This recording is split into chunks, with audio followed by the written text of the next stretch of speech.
Okay, first, clothing. Tights or sweats are just great. Women, you're gonna need a very good sports bra because this is high impact aerobic activity and you will be bouncing. As for shoes, I have two favorites.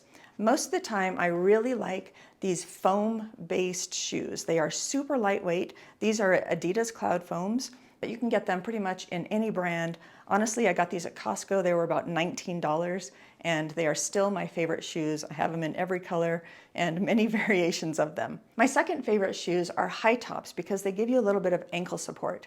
These are Under Armour volleyball high tops, but you can get any volleyball high tops because they tend to be pretty lightweight. But what's most important is that they are very, very flat. If you try to dance in taller shoes or even running shoes, you risk landing on the side of your foot and twisting your knee or spraining an ankle.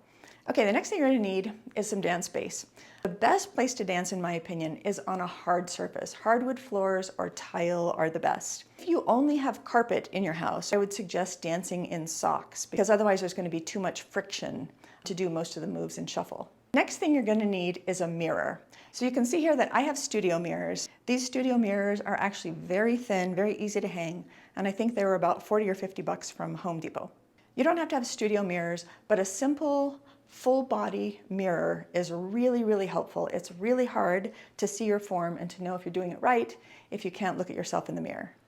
Okay, and then the last thing you're gonna need is some music, of course. Now, a lot of dancers like to dance to electronic dance music. That actually is the typical music used for shuffle dancing. If you don't like EDM, you can shuffle dance to any music in the world. As long as it has a beat, you can dance to it. So my biggest recommendation, especially when you're learning, is start with music that you love to listen to because you're going to be listening to the same songs over and over again at a specific tempo while you're learning. And I like to use headphones when I dance.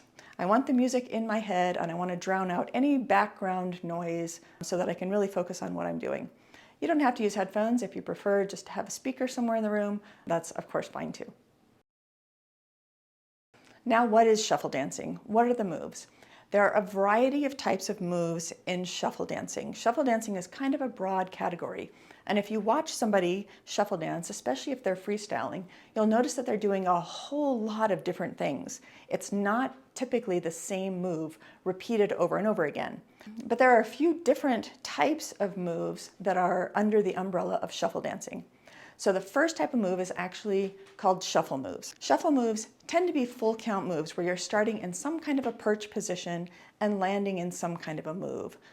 For example, the running man is a shuffle move. The Miami step is a shuffle move. These are whole count moves that start in a perch and land in some kind of a position. Second category is called shapes or cutting shapes. And shapes tend to have kind of a geometric form to them. They're usually what we call heel pivot moves, like the T-step or like the Charleston, where your toes and heels are pivoting. And the third category is called footwork. Footwork tends to be all moves done on the half count. These are not whole count moves. These are half count moves that move a lot faster and have a lot of foot movement going on.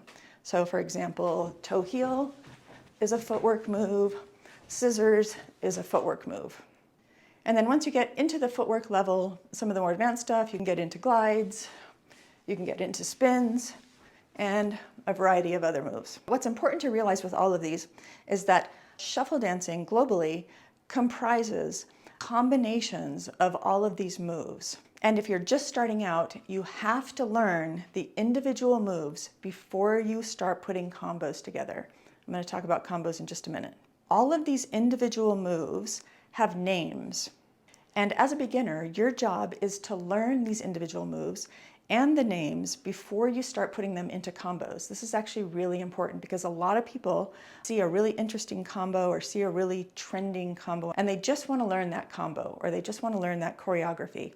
And if you don't know the individual moves, it'll be really, really hard to put those together into a combo. So start with the individual moves. Okay, music and tempo.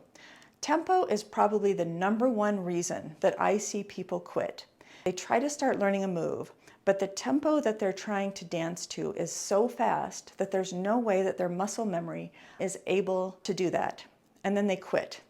But as you're learning a new move or a new combo, it is critically important to drop the tempo to a much slower pace until you've developed the muscle memory and the stamina to do it at a faster pace. If you've never shuffled before and you're just learning the Running Man, don't try to pick a song that's 120 beats per minute. You have to start at a song that's maybe 70 beats per minute so that you can train your body to learn this move while staying on tempo. Now, how do you find songs that are at 70 beats per minute? You can find all of this stuff on Google. You can pick an individual song, like go into Google and say, Mr. Blue Sky, BPM, beats per minute, and they will tell you how many beats per minute that is. If that song is too fast, table it for another time.